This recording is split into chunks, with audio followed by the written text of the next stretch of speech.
Topic का heading दिया था विद्युत वियोजन। दिख रहा है क्या विद्युत वियोजन? नोट कीजिएगा विद्युत वियोजन, हेडिंग दीजिएगा, लिखना विद्युत, दे दिया। हाँ आगे लिखना विद्युत धारा प्रभावित कर होने वाला वियोजन को विद्युत वियोजन कहते हैं। विद्युत धारा प्रभावित करके जो हम लोग वियोजित करते हैं किसी भी कंपाउंड को, उसको विद्युत वियोजन कहा जाता है। दिख रहा है कंप्यूटर स्क्रीन? जी हमने अभी अंडरलाइन किया हुआ है रेड कलर के पेन से, सर। वो दिख रहा है ना? Yes sir. जी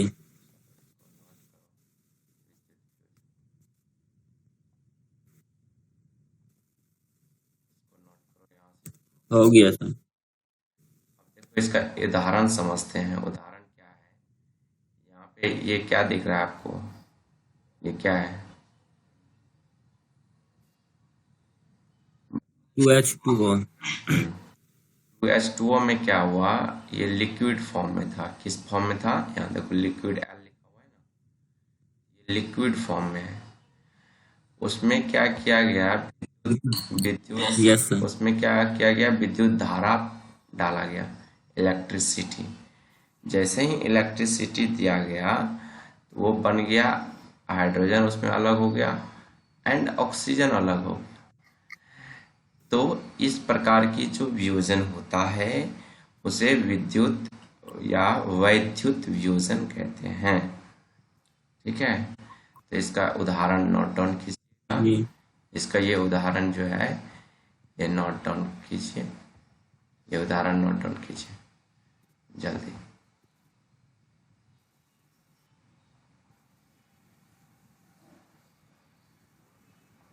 नोट डाउन कर लो ये उदाहरण जल्दी।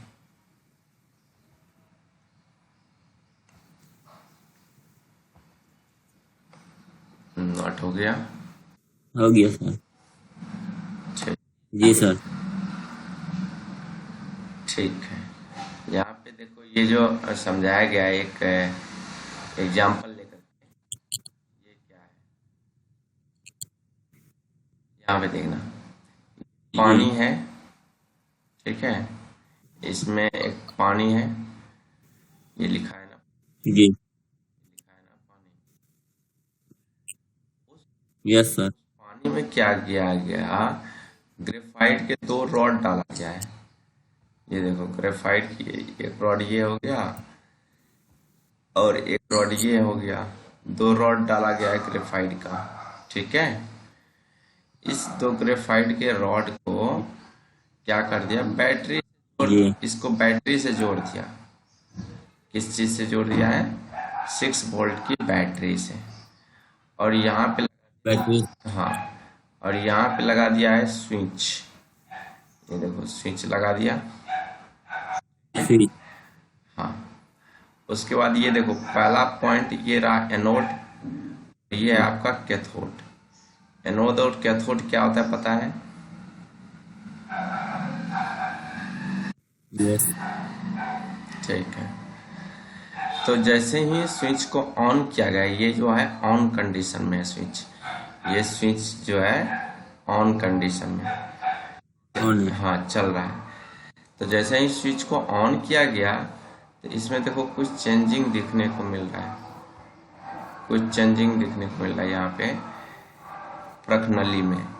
उसमें क्या हुआ? एक में वाटर का लेवल देखो, ऑक्सीजन आ गया यहाँ पे, यहाँ पे क्या आ गया है? ऑक्सीजन। यहाँ पे सेपरेट हो गया ऑक्सीजन और यहाँ पे हो गया हाइड्रोजन, इसमें आ गया हाइड्रोजन।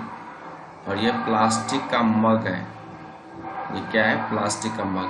तो इलेक्ट्रिसिटी से जो हाइड्रोजन और ऑक्सीजन सेपरेट हुआ है इसी को दिखाया गया है इस पूरे प्रयोग करके। यहाँ पे जो है ये हाइड्रोजन और ऑक्सीजन सेपरेट हुआ है इस जगह पे। ठीक है, यहाँ पे साफ साफ लिखा है, ये देखो ऑक्सीजन और ये लिखा है हाइड्रोजन। ठीक है, तो ये डायग्राम बनाना नहीं है आपको, ये डायग्राम बस समझाने के लिए है। आगे देख लेते हैं। आगे आगे देखते हैं। आगे हेडिंग लिखना प्रकाशीय वियोजन। आगे हेडिंग लिखिए प्रकाशीय वियोजन। क्या सर?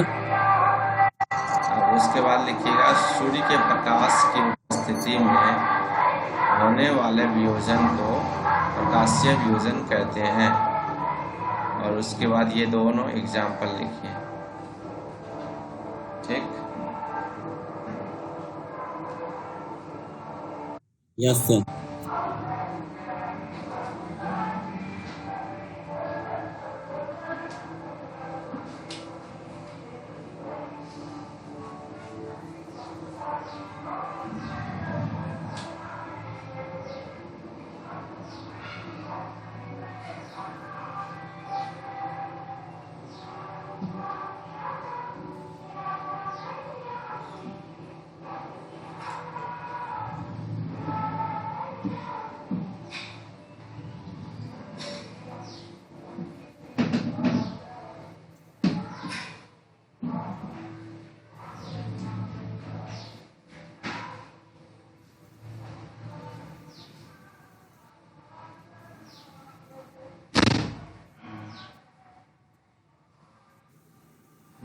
खिड़की लॉक कर रहे थे, बाहर का आवाज काफी ज्यादा आ रहा था ना। जी सर। तो ये नोट कर लिया आपने, प्रकाशीय वियोजन। No sir. नोट कीजिए, दिख रहा है ना आपको स्क्रीन पे है। Yes sir. पढ़ के बताओ क्या दिख रहा है। प्रकाशीय वियोजन सूर्य के प्रकाश की उपस्थिति में होने वाला वियोजन। हम्म इसको उदाहरण नोट करो। 2AgCl हम्म सूर्य का प्रकाश हम्म 2Ag प्लस Cl। ठीक है, हो गया सर। ठीक है, हो गया। जी अब इसको समझ लेते हैं। देखो कुछ चीजें ऐसे होते हैं जी जिसपे सनलाइट अगर पड़ता है तो वो क्या हो जाता है, टूट जाता है। जैसे कि ये देखो AgCl है। जी AgCl पे क्या हुआ, सूर्य का लाइट जब पड़ा तो ये Ag अलग हो गया और Cl अलग हो गया। समझ में आ रहा है। Yes sir. Ag अलग हो गया और Cl अलग हो गया। उसी प्रकार से नीचे AgBr पर अगर ये सनलाइट पड़ता है यानी कि सूर्य की प्रकाश, तो Ag सेपरेट हो जाता है एंड Br सेपरेट हो जाता है। तो ये जो फेनोमेना हुआ इसी को कहा जाता है प्रकाशीय वियोजन। तो हम लोगों ने कितने वियोजन अभी तक में देख लिए हैं। एक था उष्मीय वियोजन, यस सर। एक था वैद्युत वियोजन, और ये तीसरा है प्रकाशीय वियोजन। ये सभी वियोजन अभिक्रिया है जिसमें एक चीज जो है, एक कंपाउंड ब्रेक डाउन होकर के दो या दो से अधिक कंपाउंड या एलिमेंट का निर्माण करता है। समझ में आ रहा है बात। ये सभी क्या है, वियोजन यस सर। वियोजन अभिक्रिया है। बात क्लियर हो गया। जी सर। अब आगे देखो इसमें क्या लिखा है। इस अभिक्रिया का उपयोग श्याम श्वेत फोटोग्राफ में होता है। मतलब ब्लैक, ये जो प्रकाशीय वियोजन है ना, ये पहले जमाने में ब्लैक एंड व्हाइट कलर का जो फोटो आता था यस सर। उस फोटो में इसका प्रयोग किया जाता था, प्रकाशीय वियोजन का। ठीक है। ब्लैक, वो जो ब्लैक एंड व्हाइट फोटोज बनता था उस यस सर। इस अभिक्रिया का प्रयोग किया। यस याद रखो। जो है। Yes sir. ठीक है। नेक्स्ट है ऊष्माशोषी अभिक्रिया। ऊष्माशोषी अभिक्रिया क्या होता है, चलिए अब हम इनको समझते हैं। ऊष्मा देखो साफ साफ वर्ड में ही लिखा हुआ है ऊष्माशोषी। इससे पहले जो हम पढ़े थे वो था क्या, ऊष्माक्षेपी। और ये है हमारा जी सर। ये है हमारा उष्मा शोषी अभिक्रिया। उष्मा शोषी और अभिक्रिया, इसमें साफ साफ बात से ही समझ में आ रहा है कि जिन अभिक्रिया में अभिकारकों को तोड़ने के लिए ऊष्मा, प्रकाश या विद्युत ऊर्जा की आवश्यकता होती है, उसे ऊष्माशोषी अभिक्रिया कहते हैं। या ऊष्माशोषी का मतलब अगर सीधा सीधी मैं बताऊं तो ऊष्माशोषी का मतलब होता है वैसी अभिक्रिया जिसमें ऊष्मा देना पड़ता है कोई भी रिएक्शन करवाने के लिए। क्या देना पड़ता है? ऊष्मा, हीट देना। उष्मा। हाँ, यानी कि ऊष्मा उसमें लगता है। ऊष्मा किसी भी रूप में हो सकता है, या तो वो प्रकाश के रूप में हो सकता है, या तो हीट के रूप में हो सकता है, या तो विद्युत के रूप में हो सकता है। किसी भी रूप में अगर हम ऊष्मा दे रहे हैं रिएक्शन करवाने के लिए, तो इस प्रकार की अभिक्रिया को ऊष्मा शोषी अभिक्रिया कहते हैं। जैसे कि अभी आपने पहले ही देखा था, वैद्युत विघटन, वैद्युत वियोजन, ऊष्मीय वियोजन एवं यस। प्रकाशीय वियोजन। वो जितने भी वियोजन वाला अभिक्रिया था जिसमें ऊष्मा लग रहा था, वो सभी के सभी ऊष्मा शोषी अभिक्रिया का उदाहरण हो सकता है। समझ में आया बात? तो ऊष्मा शोषी, यस सर। चलिए इसको नोट कर लीजिए ऊष्मा शोषी अभिक्रिया को, और उसके आगे जो ये डेफिनेशन लिखा हुआ है इस डेफिनेशन को भी नोट कर लेना है। जल्दी नोट करके मुझे पढ़ के सुनाना है, जल्दी नोट डाउन कीजिए। हो गया नोट? हाँ सर, हो गया सर। ठीक है, आगे देखते हैं ऊष्मा शोषी अभिक्रिया क्या होता है। इसको मुझे एक बार पढ़ के बताओ, आपने क्या नोट किया है। जिन अभिक्रियाओं में अभिकारकों को तोड़ने के लिए ऊष्मा, प्रकाश या विद्युत ऊर्जा की आवश्यकता पड़ती है। हाँ, आगे आपने से जोड़ लो, उसे ऊष्मा शोषी अभिक्रिया कहते हैं।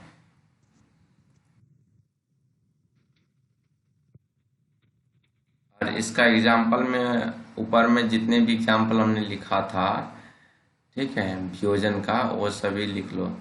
ये एग्जाम्पल लिख सकते हो इसी के अंतर्गत, क्योंकि इसमें भी सनलाइट की जरूरत पड़ रहा है ना। Yes sir. इसमें भी सनलाइट की जरूरत पड़ रहा है, तो ये भी ऊष्मा शोषी अभिक्रिया कहलाएगा। एग्जाम्पल इससे पहले वाले जितने भी हमने वियोजन के अंतर्गत लिखे थे एग्जाम्पल, वही एग्जाम्पल इसका।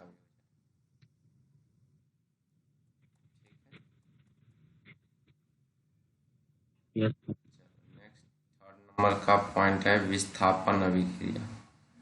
इसको इंग्लिश में कहा जाता है डिस्प्लेसमेंट रिएक्शन। इसको हेडिंग देना, हेडिंग दे दिया।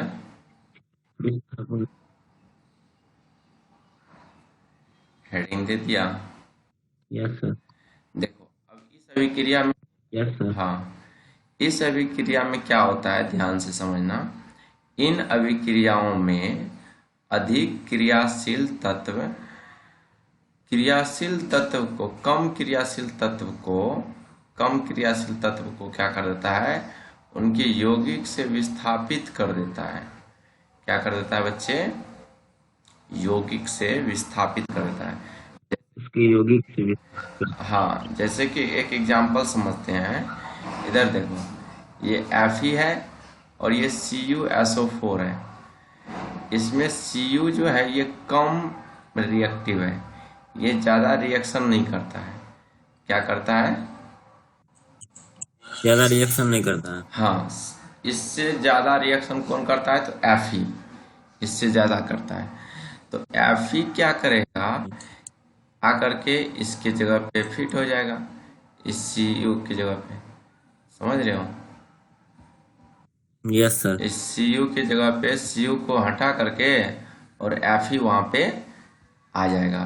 तो Fe मजबूत है, Fe क्या करेगा, आकर के Cu को हटा देगा और यहाँ पे लग जाएगा खुद। तो ये देखो क्या बन गया, FeSO4 हो गया। FeSO4 का मतलब हो गया फेरस सल्फेट। तो ये FeSO4 जो है ये ऐसा क्यों किया? क्योंकि Fe जो है वो मोर रिएक्टिव है एज कंपेयर टू Cu, और Cu को सेपरेट कर दिया। तो ये देखो Cu सेपरेट हो गया। Cu का मतलब क्या होता है? कॉपर।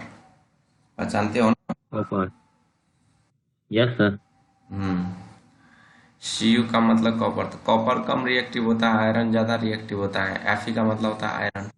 तो ये डिस्प्लेस कर दिया। किसको डिस्प्लेस कर दिया? तो Cu को विस्थापित कर दिया। समझ रहे हो बात? Yes sir. तो इसको नोट कर लेना एक बार। ये विस्थापन अभिक्रिया क्या होता है, समझ में आया? Yes sir. हाँ, इसमें देखो ये एक यौगिक है, ये कंपाउंड है CuSO4। CuSO4 क्या है? एक कंपाउंड था। उसके कंपाउंड से जी। उसके कंपाउंड से इस Cu को क्या कर लिया? विस्थापित कर दिया। कौन विस्थापित किया? तो Fe विस्थापित किया। कौन? Fe Fe ने Cu को, विस्थापित। जैसे कि बस वगैरह में या कहीं पर भी स्कूल वगैरह में भी क्लास में होता है, ज्यादा मजबूत और तगड़े लड़के आते हैं, कमजोर लड़का आगे वाला बेंच पे बैठा हुआ होता है। तो उसको मन अगर वहां पे होता है बैठने का, तो उसको बोलता है चल हट यहाँ से, पीछे भगा देता है, उठा के फेंक देता है उधर उसका बस्ता बस्ता, किताब कॉपी, यस सर। और उसको भी उठा के कभी कभी फेंक देता है पीछे। तो यही बात हो गया यहाँ पर भी, है ना? Yes sir. होता है ना स्कूल स्कूल में, क्लास क्लास में कभी कभी। Yes sir. क्या करता है, ज्यादा जो बदमाश लड़का रहता है, वो अपने से कमजोर वाले को क्या करता है? पीछे धकेल देता है या हटा देता है अपने जगह पे से, है ना? तो ऐसे ही यहाँ पे Fe ज्यादा मोर रिएक्टिव है, तो Fe ने Cu को हटा दिया। तो इसको नोट कर लेना, ये पूरा विस्थापन अभिक्रिया को, और उसके नीचे जो एग्जाम्पल दिया गया है इसको भी नोट कर लेना जल्दी। नीचे ये जो विस्थापन अभिक्रिया दिया है इसको नोट करो यहाँ तक जल्दी।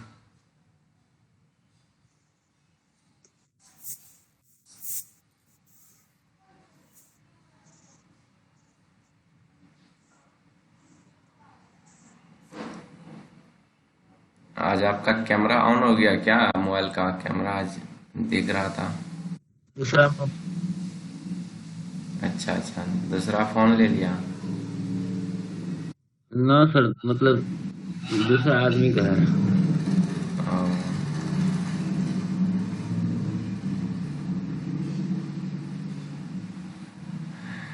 सुबह सुबह तैयार होकर के रेडी रहा करो अपने टाइम पर। तुम लगता है सोए रहते हो। नहीं सर। सुबह सुबह तैयार कपड़ा वपड़ा पहन करके जैसे क्लास के लिए जाते हैं हम, ऐसे ही रेडी रहा करो, कॉपी तो पी लेकर के पूरा फ्रेश होकर के 5 मिनट पहले से, ठीक है? ठीक है सर। हो गया सर। चलो आगे देखते हैं आगे क्या है। यहाँ देखो कुछ दिखाया गया है, ये सेम चीज है, विद्युत विघटन। ये जो विस्थापन अभिक्रिया है उसी को समझाया गया है इस प्रणाली के द्वारा।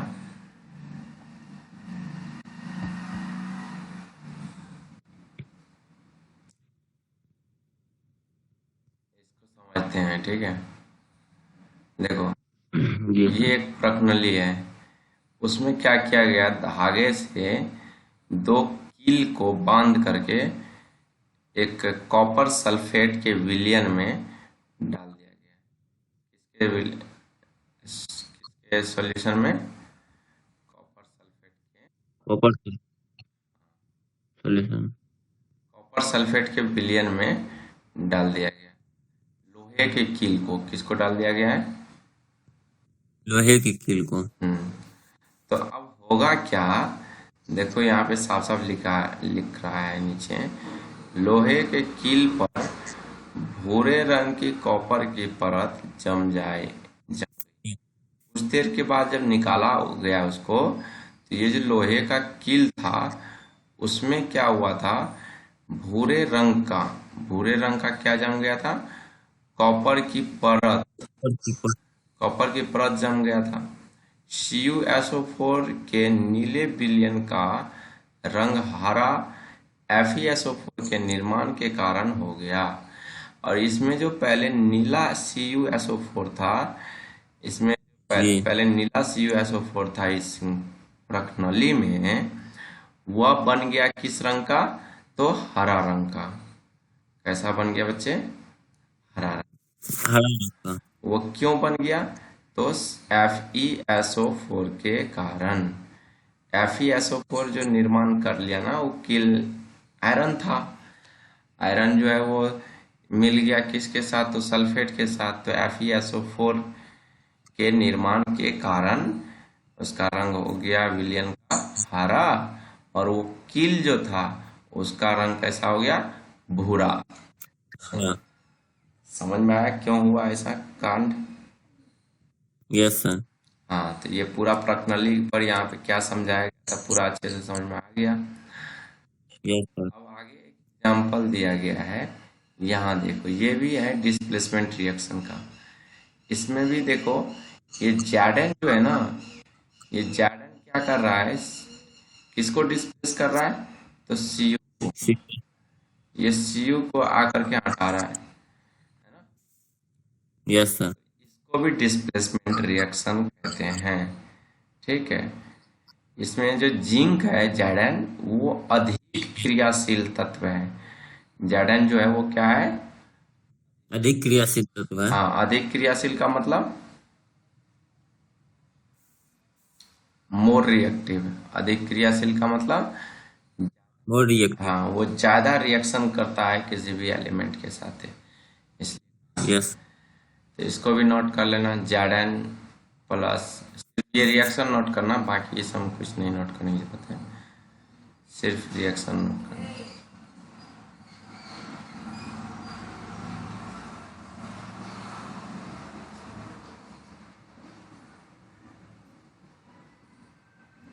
हो गया।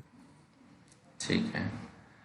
अब फोर्थ नंबर में लिखिएगा द्विविस्थापन अभिक्रिया। हम लोगों ने इससे पहले अभी तक विस्थापन अभिक्रिया देखा था, अब हम लोग देखेंगे द्विविस्थापन। द्विविस्थापन का मतलब होता है इसमें दो एलिमेंट आपस में एक दूसरे को विस्थापित करता। ये हेडिंग लिखिएगा, दो विस्थापन। दिख रहा है द्विविस्थापन अभिक्रिया?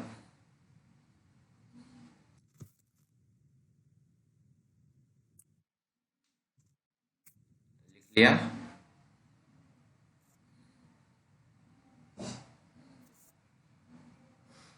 हेलो? हाँ, द्विविस्थापन अभिक्रिया लिख लिया?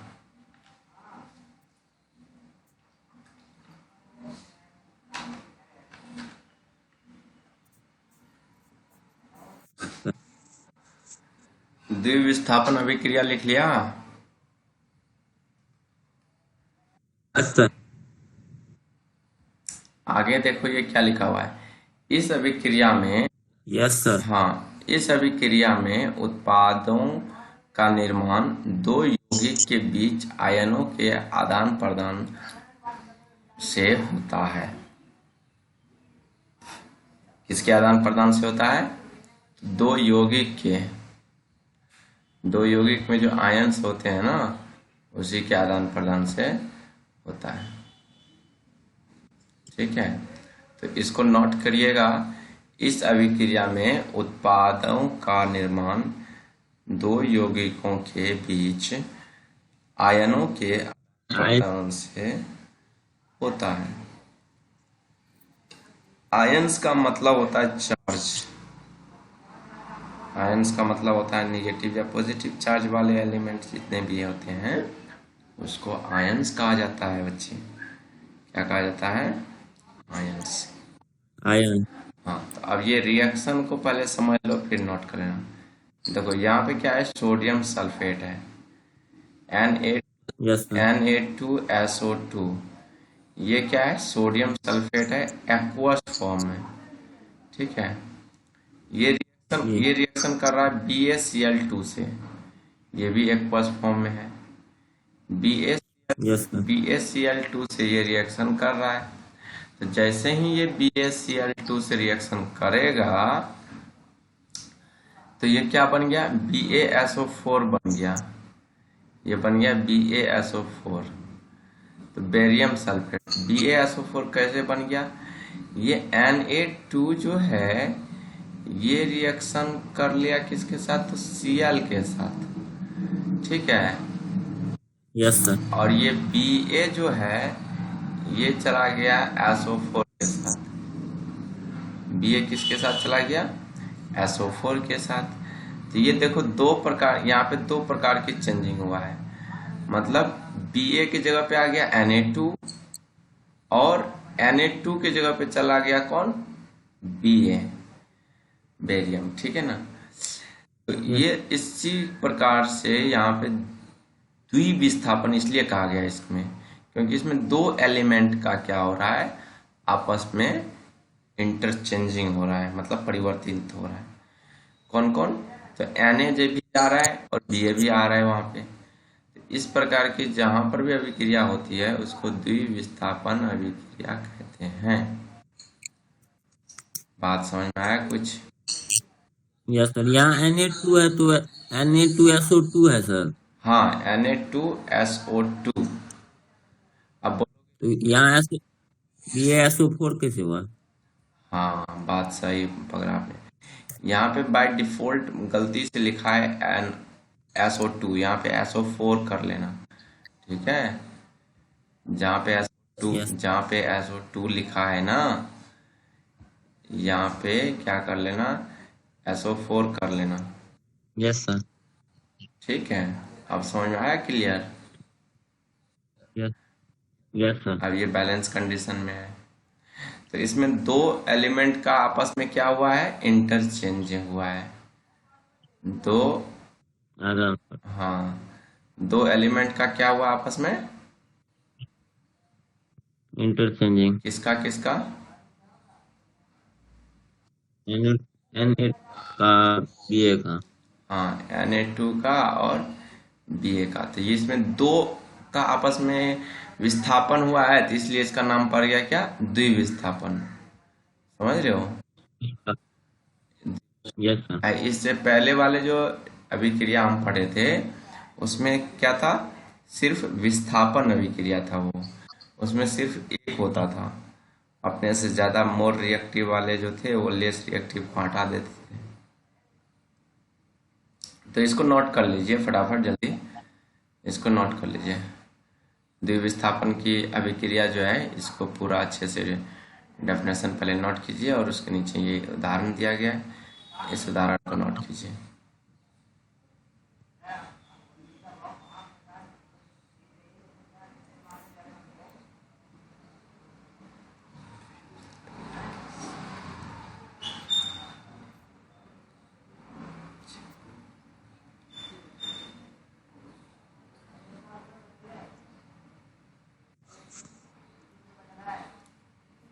हो गया नोट।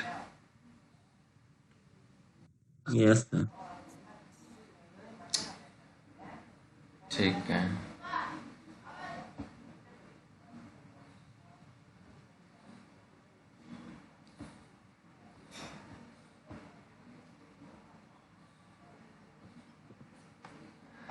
अब नीचे देखो क्या लिखा हुआ है।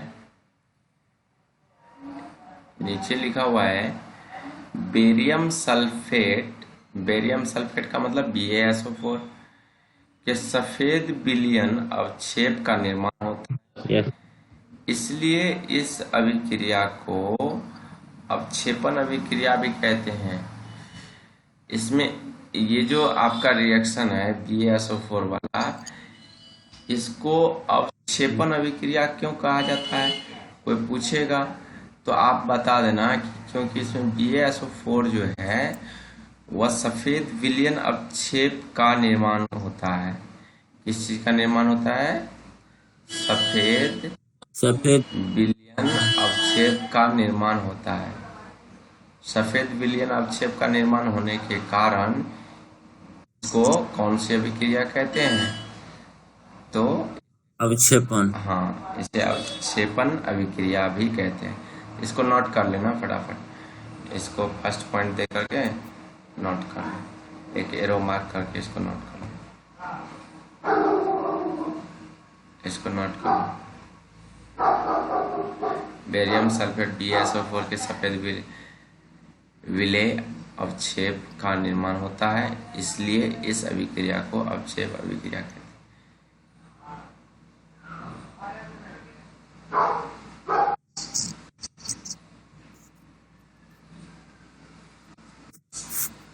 हो गया नोट?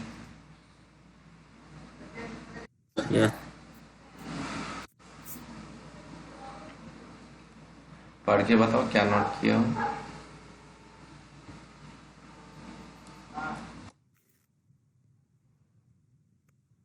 बेरियम सल्फेट BaSO4 अविलेय अवक्षेप का निर्माण होता है। आगे नोट नहीं किया? और नोट कर लो जल्दी।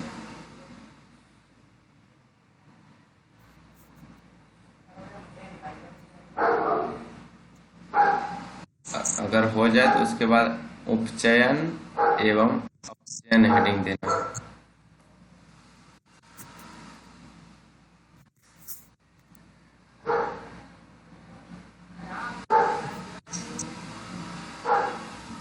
उपचयन एवं अपचयन हेडिंग दे दिया। Yes sir. देखो ये क्या होता है, जब किसी पदार्थ में ऑक्सीजन की वृद्धि होती है तो उससे क्या कहते हैं, उपचयन। और जब किसी पदार्थ में हाइड्रोजन का ह्रास होता है तो उसे अपचयन अपचयन ही कहते थे। ये 2 पॉइंट याद रखना, अपचयन का, उपचयन का। तो उपचयन में 2 काम होती है, क्या क्या? ऑक्सीजन की वृद्धि और हाइड्रोजन की ह्रास। तो इसको नोट कर लो एक बार फटाफट स्पीड में। ये तो सिंपल सा कॉन्सेप्ट है ना? Yes sir.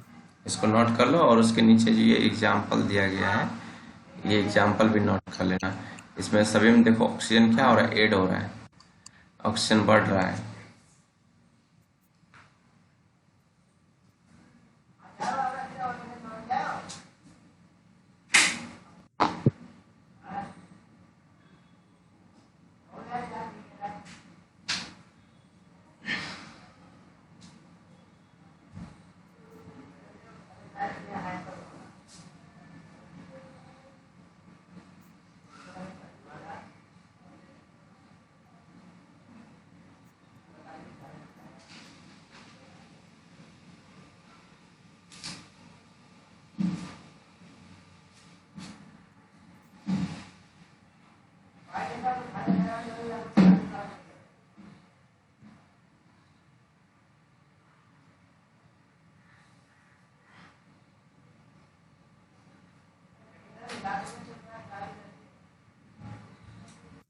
हो गया सर। एक मिनट हो गया। उसको रीड करो तो एक बार कस के। जब किसी पदार्थ में ऑक्सीजन की वृद्धि होती है, जब किसी पदार्थ में हाइड्रोजन का ह्रास होता है, example CO2 2Cu plus O2 equal to CuO plus H2, heat करने पर Cu plus H2O। ठीक है, ये समझ में आ रहा है क्लियर? यहाँ पे क्या हो रहा है, ऑक्सीजन का कैसे बढ़ रहा है, हाइड्रोजन कैसे घट रहा है। इसमें तो सिर्फ ऑक्सीजन यस। बढ़ रहा है, इसमें ऑक्सीजन क्या हो रहा है, ऐड हो रहा है ना कार्बन के साथ। जी सर। तो ऑक्सीजन ऐड हो रहा है कार्बन के साथ, तो इस प्रकार की जो अभिक्रिया होगा उसको हम क्या कहेंगे, उपचयन। उपचयन। ठीक है, दूसरे वाले में भी देखो ऑक्सीजन जुट रहा है, यहाँ पे ऑक्सीजन ऐड हो रहा है। तीसरे वाले में क्या हो रहा है, ऑक्सीजन तो ऐड हो ही रहा है। देखो ये ऑक्सीजन जो है हाइड्रोजन के साथ यहाँ पे ऐड हो रहा है, तो ऑक्सीजन ऐड हो रहा है ना, तो ऑक्सीजन ऐड हो रहा है और हाइड्रोजन की संख्या Cu के साथ कम हो रहा है। तो इस प्रकार की जो अभिक्रियाएं होती है उसे उपचयन अभिक्रिया कहते हैं। बात समझ में आ गया है? इसमें कोई दिक्कत? ना सर। नेक्स्ट पॉइंट है अपचयन। अपचयन हेडिंग लिखना, अपचयन। ठीक है। Yes sir. अपचयन में जस्ट उसका उल्टा होता है। अपचयन में क्या होता है बच्चे?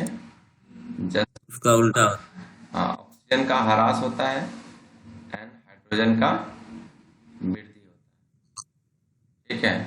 तो ये यस। दोनों पॉइंट को नोट करो और उसके बाद ये अभिक्रिया लिखो, रिएक्शन एग्जाम्पल में।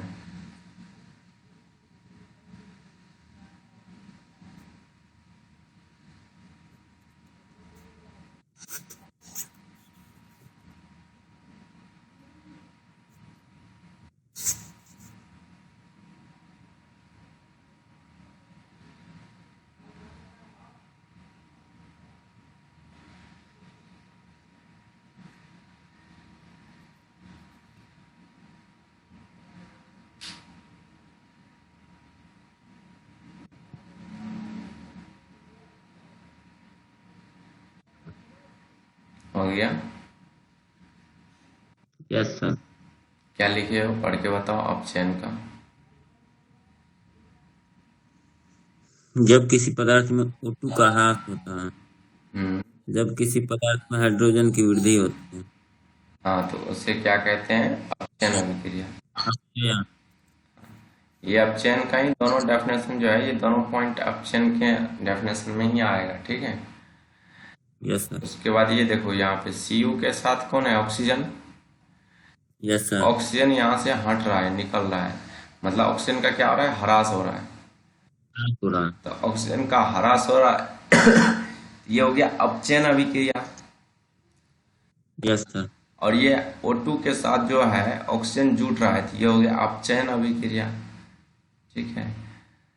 तो जहाँ पे ऑक्सीजन ऐड होगा उसको अब उपचयन कहेंगे, और जहाँ से ऑक्सीजन निकलेगा उसको अपचयन कहेंगे। इसको नोट कर लीजिए, इस डेफिनेशन को नोट कर लीजिए। ये जो आपका एग्जाम्पल है इसको नोट कर लीजिए, नोट कर लीजिए एग्जाम्पल। कर दिए सर। ठीक है। आगे ये जो कुछ पॉइंट्स लिखा हुआ है इसको समझते हैं। ज़्यादा तो नहीं हो रहा है आज की क्लास? No sir. इसको पढ़ के बताना यहाँ पे क्या लिखा है। इस अभिक्रिया में कॉपर ऑक्साइड, ये कॉपर ऑक्साइड को पढ़ के बताओ। इस इस अभिक्रिया में कॉपर ऑक्साइड कॉपर में अपचयित हो जाता है। हाइड्रोजन उपचयित होकर जल बनता है। इस अभिक्रिया में उपचयन तथा अपचयन दोनों हो रहे हैं। इसे रेडॉक्स अभिक्रिया कहते हैं। वेरी गुड, यही हम आपको समझाना चाह रहे थे। रेडॉक्स अभिक्रिया किसे कहते हैं? जिस अभिक्रिया में उपचयन और अपचयन, है ना, दोनों जी सर। दोनों होता हो उसे रिडॉक्स रिएक्शन कहते हैं। ठीक है। जी सर। ऊपर में जो एग्जांपल है इसमें किसका अपचयन हो रहा है और किसका उपचयन हो रहा है, आपको समझ में आ गया? Yes sir. अपचयन और किसका उपचयन हो रहा है बताओ?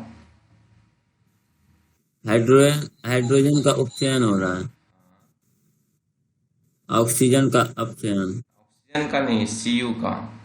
Cu का। हाँ, जिसके साथ ऑक्सीजन निकल के जा रहा है तो जी सर। उसका ना अपचयन होगा। जी। मतलब क्या होता है? घटना। अपचयन का मतलब होता है डिक्रीज होना किसी भी चीज में से। तो किस में से डिक्रीज हो रहा है? तो Cu में से डिक्रीज हो रहा है। अब मान लो कोई व्यक्ति है, उसका धन जा रहा है। ठीक है। कोई व्यक्ति है, मान लो कोई भी नाम का, ए नाम का, और उसका धीरे धीरे क्या हो रहा है? वो गरीब होते जा रहा है। लॉकडाउन की वजह से उसका जॉब चला गया, उसका नौकरी चला गया, या कोई भी कारण हो सकता है। तो धीरे धीरे अगर कोई गरीब हो रहा है तो हम क्या बोलेंगे कि वो गरीब गरीब हो रहा है क्या? नहीं ना, हम बोलेंगे वो व्यक्ति गरीब हो रहा है। ठीक है। तो यहाँ पे जो है इसी प्रकार से ये Cu के साथ ऑक्सीजन जा रहा है, Cu से निकल के, तो Cu का अपचयन हो रहा है और हाइड्रोजन का क्या हो रहा है? उपचयन हो रहा है। यहाँ पे लिखा भी है, देखो ये कॉपर ऑक्साइड कॉपर में अपचयित हो जाता है।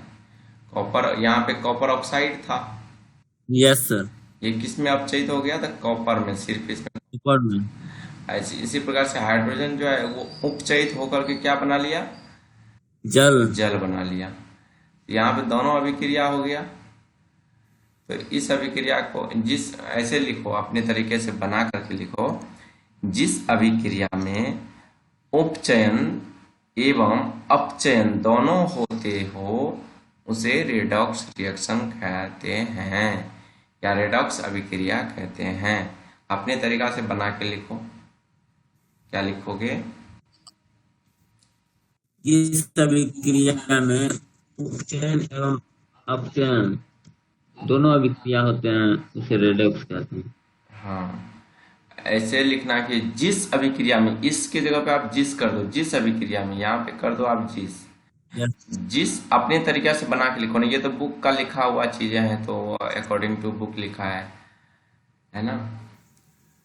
जी सर। आप अपने तरीका से लिखो, जिस अभिक्रिया में उपचयन, यहाँ पे ओ दो बार लिख दिया है, तो यहाँ पे सिर्फ यस। एक बार ही लिखना है, ठीक है।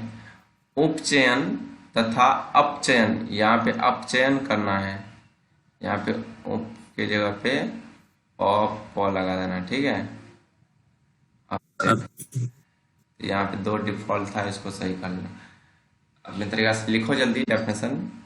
जिस अभिक्रिया में उपचयन तथा अपचयन दोनों हो रहे होते हैं उसे रेडॉक्स अभिक्रिया कहते हैं।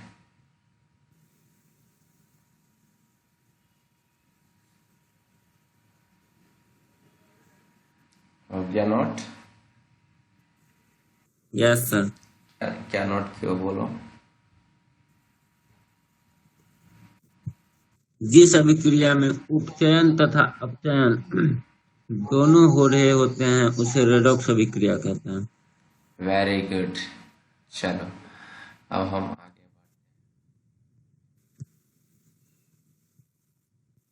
आगे क्या है, दैनिक जीवन में उपचयन अभिक्रिया का प्रभाव। देखो, हमारे दैनिक जीवन में बहुत सारे आसपास में कुछ ना कुछ होते रहता है डेली, तो इसका क्या प्रभाव पड़ता है उपचयन का? तो यहाँ पे उपचयन जो वर्ड लिखा है, इसमें क्या होता है बताओगे? उपचयन में ऑक्सीजन घटता है या ऑक्सीजन बढ़ता है? ऑक्सीजन जुटता है। हाँ, जुड़ता है, ऐड होता है, बढ़ता है, ठीक है। तो इसमें देखो एक पॉइंट है इस हेडिंग के अंतर्गत, पहला पॉइंट है संक्षारण। ये संक्षारण क्या होता है, इसको एक बार पढ़ के बताना। जब जब जब कोई धातु ऑक्सीजन, आर्द्रता, अम्ल आदि के संपर्क में आती है जिससे धातु की ऊपरी परत कमजोर क्षारित हो जाता है। हाँ, जैसे लोहे की रड को आप अगर हवा में छोड़ दोगे ऐसे ही खुली वातावरण में, तो क्या होगा? उस पे कुछ न, उस पे जंग लग जाता है ना। Yes sir. वही चीज बढ़ रहा है, उसी को कहा जाता है संक्षारण, ठीक है। Yes sir. वह धीरे धीरे कमजोर पड़ने लगता है, उसका जो ऊपरी परत होता है वह क्या करने लगता है? कमजोर। हम्म। तो किसके कारण होता है? तो ऑक्सीजन को वहां पे आकर के उसके साथ रिएक्शन करके उस पे एक परत बना लेता है भूरे रंग का, आपने देखा भी होगा। Yes sir. इसको नोट कर लो जल्दी, ये संक्षारण क्या होता है, जल्दी यहाँ तक नोट कर लो यहाँ तक।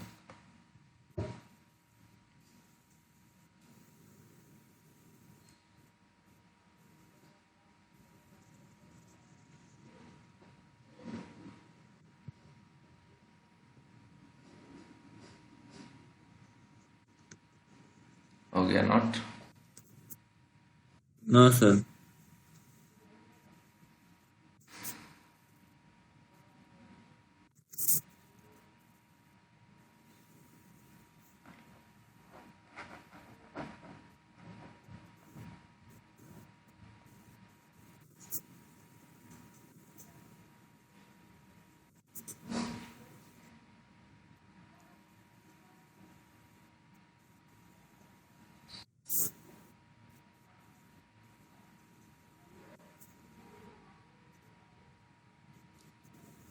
लोहे पर जब जंग लगता है तो वह किस कलर में बन जाता है?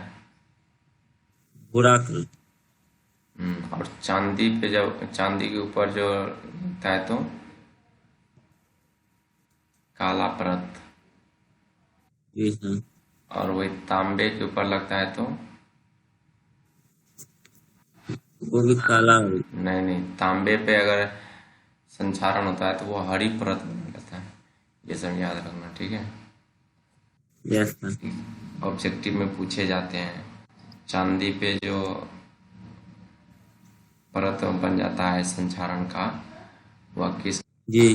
किस कलर का होता है? तो आप बोलना हरे कलर।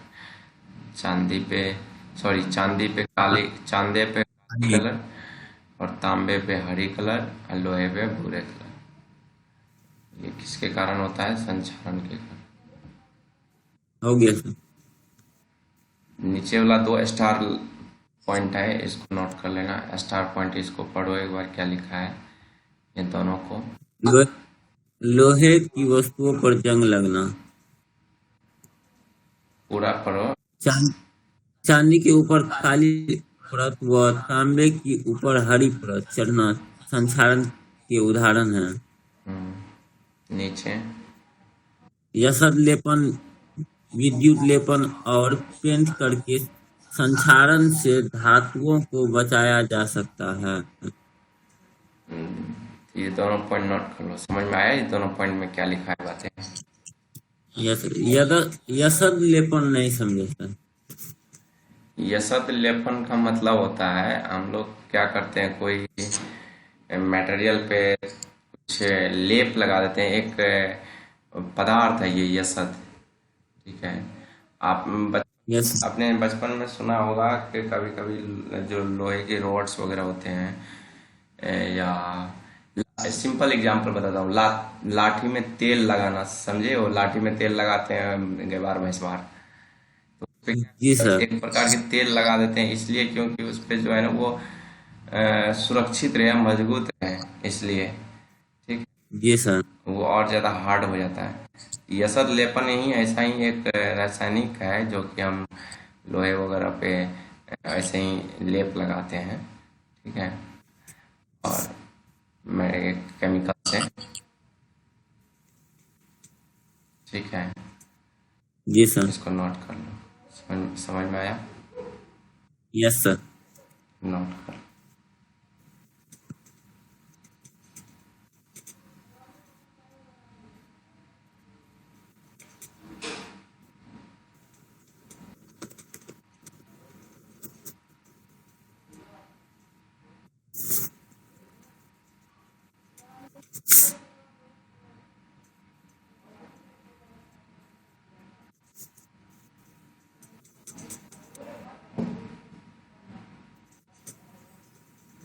हो गया ये दोनों पॉइंट नोट?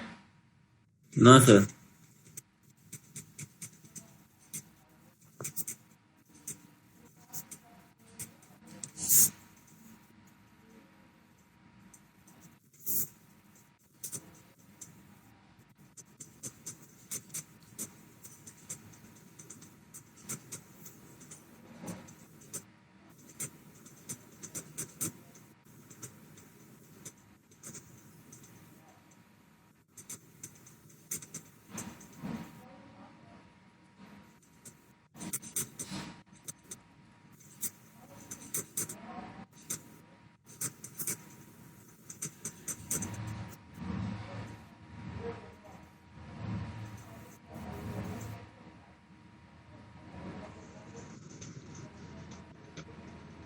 हो गया सर। ठीक है। नेक्स्ट हेडिंग दे करके रख दो। कल अब पढ़ेंगे विकृत गंधिता, ये हम कल पढ़ेंगे, ठीक है।